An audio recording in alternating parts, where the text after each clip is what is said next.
Hello, hello. My name is Marie Grantham, and I am the founder of GoddessLifestylePlan.com.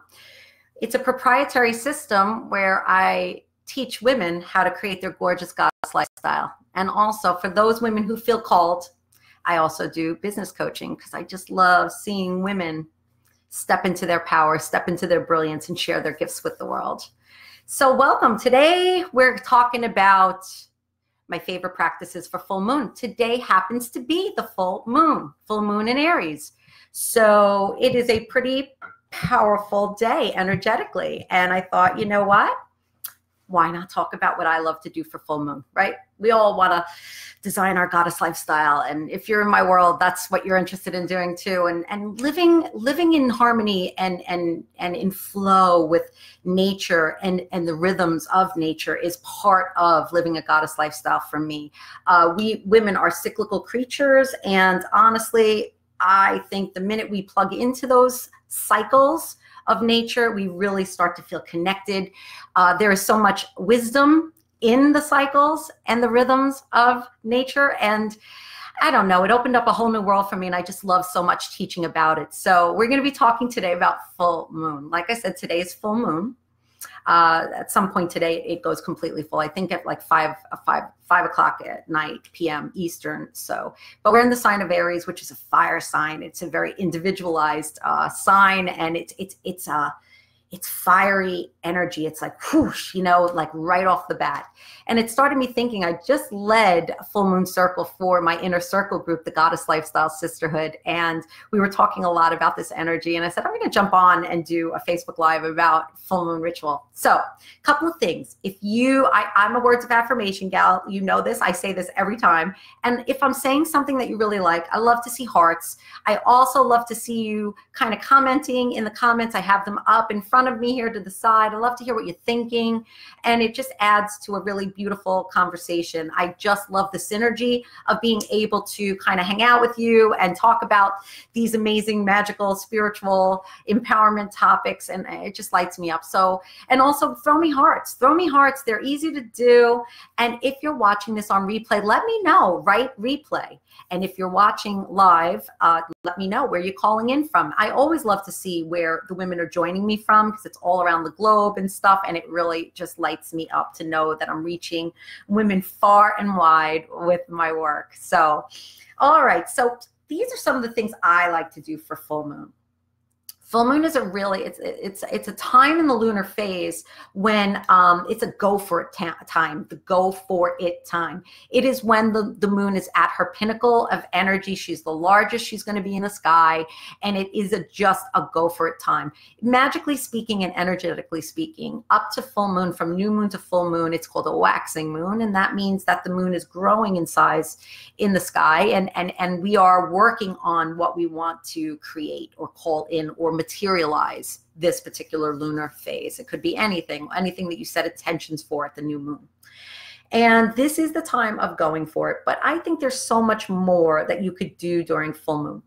Some of the practices I like to do is, number one, I love to make moon water.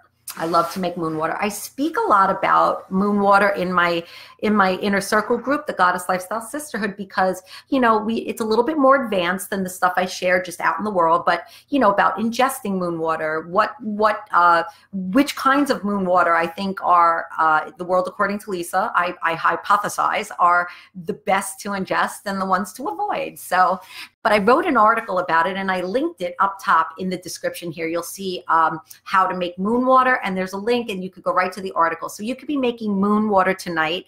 Just so you know, I think making moon water with any fire moon is awesome. So it's about, because fire is all about the action realm, taking action.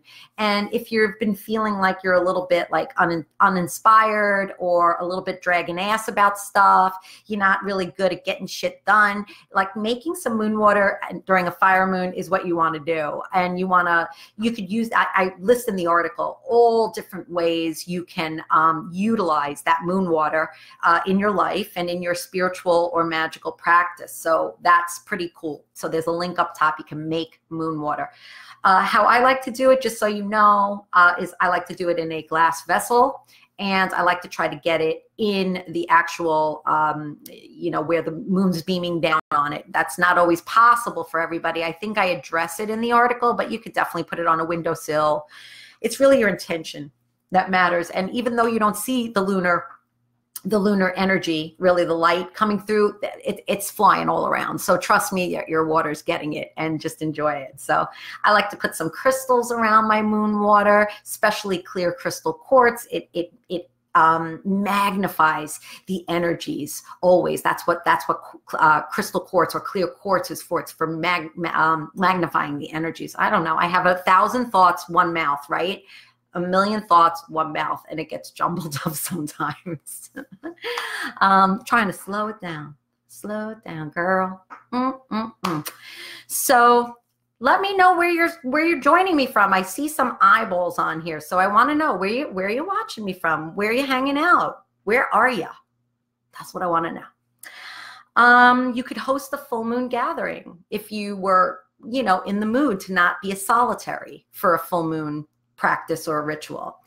Full moon parties are really fun. You gather a bunch of gals or people and you kind of just hang out under the full moon, and you could totally do an invocation to the elements or to the moon and do a little bit of ritual. That's really a nice thing to do. Especially, I like it. Well, I know that everybody else, it's getting super cold, but here it's in Southwest Florida, it's finally getting bearable to be outside for Lisa.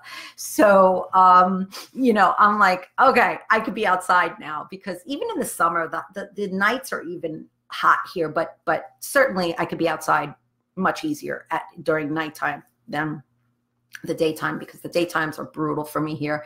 I just have to be in during pretty much noon and 4, and that's the way it has to be. It's too much heat for me. It's not my type of weather. It is my husband's weather, so that's an interesting thing. We're kind of like a little opposite that way. I like it brisk, and he likes it. He's like a lizard. He likes it hot. I don't get it, but whatever. There are people who like it super hot apparently, and he's one of them. So you could have that, host a full moon gathering. You can charge your spiritual tools underneath the full moon. That could look like your oracle cards. It could look like your pendulums. It could look like your essential oils, even. That if you use essential oils, which I believe everybody should be using essential oils, like magically, spiritually, holistically. All sorts of things, anything you work with, an athame, which is the knife, a ritual knife, or a chalice, anything you use on your altar, or any of your spiritual or magical tools. I have a fan, a prayer fan. I would maybe charge that under the full moon, and it just really imbues it with a lovely charged up energy. So your spiritual tools could be charged. Now, here's the thing. It ties into the next point, next 2 points. You can charge your crystals under the full moon. Awesome time to charge your crystals. Now, a lot of times I've gotten questions like, well, Lisa, I lost some of my crystals in the grass. Well, here's what I have to say to that. Put them on a tray. Put them on a tray. So any of your spiritual tools, put those on a tray, put your crystals on a tray. And then the next thing, your sacred adornment pieces. So what does that look like? Sometimes I charge up earrings. I don't know if you can see these. I'm always backwards looking at myself. So my earrings might go out there, my stone bracelets. And for women, a lot of times when I'm working on helping them create their goddess lifestyle, really step into their feminine essence and feminine power, many times women will have a piece of jewelry or a scarf that's like their power piece, right? That they put on and they just feel badass. Sometimes I even charge my nail polish underneath the full moon, and then I go have my manicure and pedicure done with it. It's really up to you. It really is an intuitive and a creative practice about what you can be charging under the full moon. But think out of the box. Like, what do you want to, fill up with energetic power? What do you want to, cleanse even under the full moon? All these things, even herbs you can do under the full moon if you enjoy using herbs in your food, because then you ingest it and it's got all this great lunar energy in it, that powerful lunar energy. You really want to think out of the box. To me, magical living is an art. It really is a creative, artistic, intuitive way of living, one that's in tune with nature, one that's in tune with what feels right to your soul. All right. So, and I always teach, if something feels good to you, that I say, take it in. If it doesn't, leave it. Just leave it. It's not meant for you then. There's no right or wrong way to live magically, to live connected to your divinity. There's no right or wrong way. I truly believe that all paths lead to one. So whatever feels good to you, that's what's meant for you. And you should rock and roll that way. I think ultimately, if we worry about being loving, kind, and forgiving, it's all good after that. You know, all the little other stuff, it's all not really important. If you stay in alignment with love and kindness and forgiveness, I truly believe you are in alignment with the way it's what we were meant to be, right? That's the way. That is the way. Jesus Christ said that is the way, love and forgiveness. And all of the powerful messengers have all said the same thing. So that is a common thread between sacred text. So, but allow yourself to be really creative with your spiritual, magical practice. Think outside the box. So again, to just recap the few things we talked about so far, make moon water. Make moon water. I have the article up top. You could just click right to it and go take a look at it on goddesslifestyleplan.com. And then, of course, you want to charge your spiritual tools. Anything you're using, your sound bowls, maybe anything you use in your spiritual practice can literally be charged under the full moon. Again, I'll re-mention, don't just leave it on the lawn. Try to put it on a tray or on a table that's in the moonlight. And having it right in the moonlight is not particularly, you know, the only way. The lunar energy will hit your stuff if you're just joining me. You also can charge your crystals. It's a great way to charge your crystals. And then let me see, let me grab one. And because it's full moon and I love it, it's one of my favorite crystals. Here's some selenite. Is my camera gonna, there we go. My camera gonna grab it. So selenite is one of my favorite, and this selenite heart I love. And once it's charged, you can, I usually set intention into my stones afterwards, whatever I want them to do. So, you know, I would hold it in my non-dominant hand and cover the stone with my dominant hand and send my intention right into that stone and then use it that month. But this is a really great full moon stone, selenite, and one of my favorite. It's a gypsum, actually. I'm not the authority on stones. That would be my friend Hibiscus Moon. If you don't follow her, you should. She's amazing, and she knows all the science of it. But I absolutely love it. You have the same heart, Thea. That's so nice. I had a whole collection of gemstone hearts, and I can't find them since the move. I hope they're tucked away somewhere, but I happen to have just, this one was just delivered to me as a gift, and I'm like, oh, yes. And it reminded me I have rose quartz hearts and stuff. I got to find them. So, and I also have a whole entire, oh, I think I just remembered where they're at.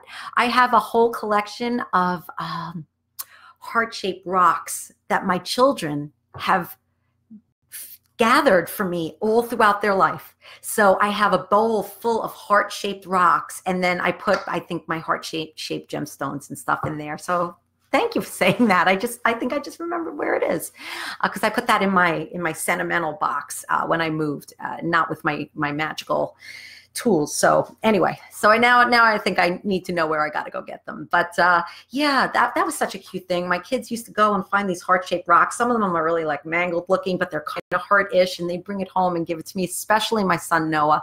He gave me the most out of my collection. He was just you know, such a sweetheart. But yeah, I love my collection of heart rocks for sure.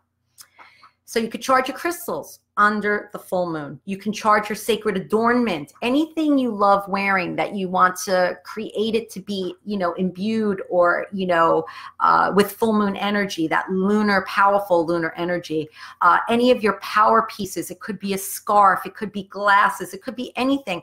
You know, I think a lot about glasses. Glasses are interesting. They kind of make me feel like I have a little bit of an energetic barrier between me and the world. It's funniest thing. But these are the things I think about. I'm very airy. I have a lot of air in my chart. So I think about these things. I'm like, So I was like, maybe I'll just charge my glasses up and really get them badass and full of lunar energy. So think outside the box, ladies. Magic is an art. Create it like you would on a canvas. Just think outside the box. You could do some moon bathing, okay? This is something now that I live here in this property I can do. And what that looks like, and listen, here's the thing. If it's really cold in the southern hemisphere, our girls there are going into the warmer part of the year. Up north here, the northern hemisphere, except for Southwest Florida, you're heading into the colder part of the year. But listen to this.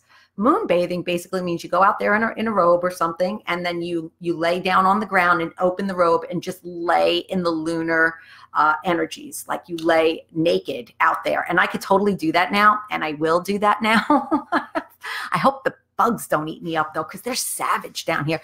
And then, of course, we've got snakes and other horrible things. But the thing is, I'm still going to go do it. I'm going to, maybe even tonight, I'm going to try. We're going out on the boat to go fishing for the afternoon with friends. And I don't know if we'll be back in time, but I'm thinking, you know what? Maybe I'll just go lay myself out in the lunar energies and do something called moon bathing. So I think like up north, if I lived up north and there wasn't snow on the ground, I could see myself with my big, oh my, I had like a chenille robe. Do you know what I'm talking about? Those chenille robes that are like thick.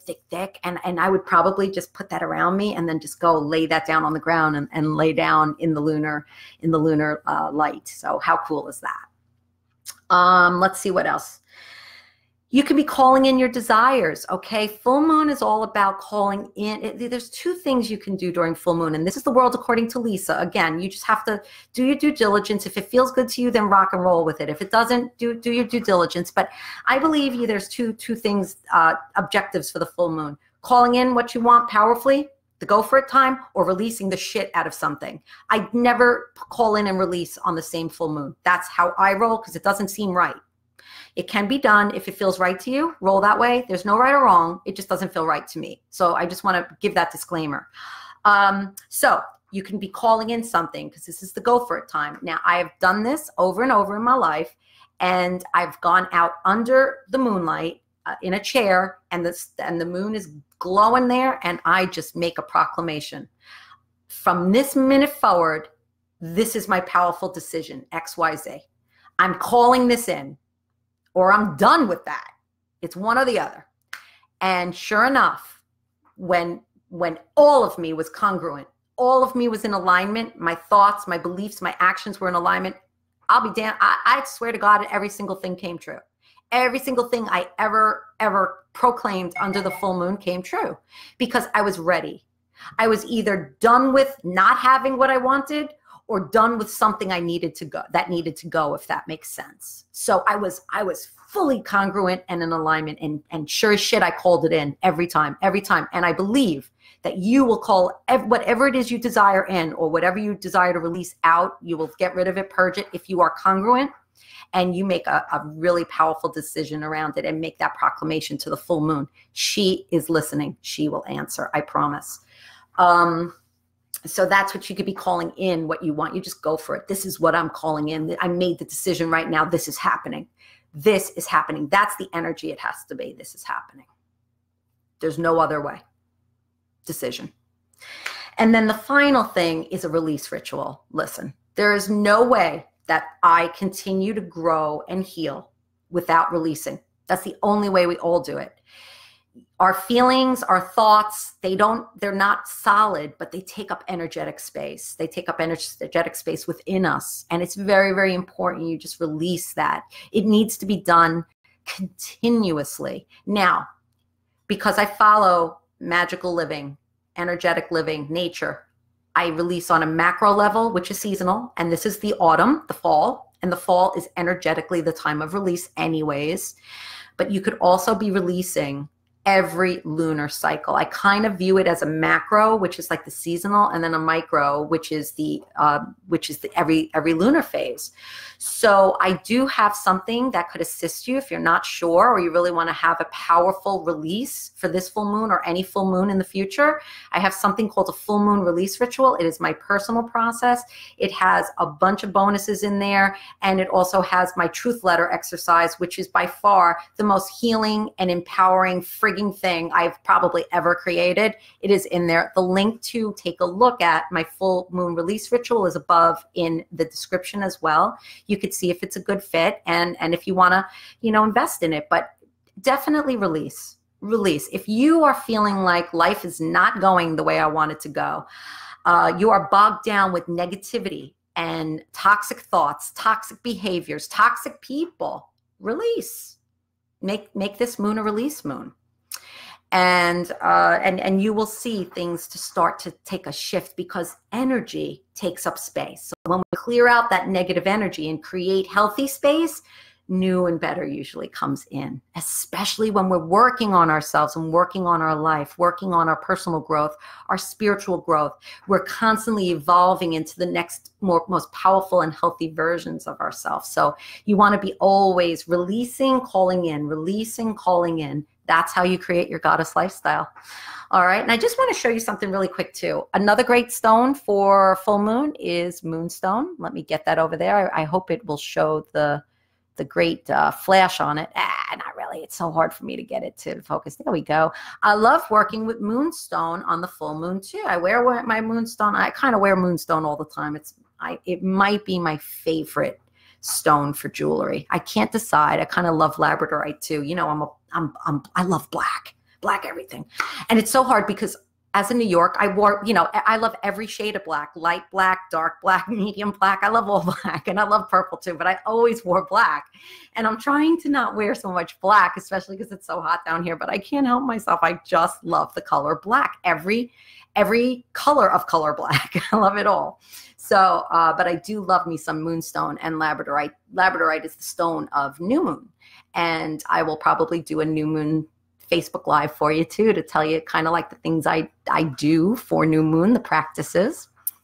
So I hope this served you, and I hope you have an incredible full moon tonight, whatever you're doing. But I hope my ideas really inspired you to take action and do something. I mean, this is an action moon. We are Aries full moon. So if you were ever going to take action on a suggestion, tonight would be the night you do it for sure. And I'll be seeing you soon. I'm going to be doing Facebook Lives Wednesdays at 1 p.m. Eastern and Saturdays at 1 p.m. Eastern. So you can mark your calendar and jump on if you want to learn more about designing your goddess lifestyle and building your magical online business. I'm going to be talking about all those things. Okay. Mwah. Have a wonderful rest of your day and weekend, and I'll see you next time. Bye.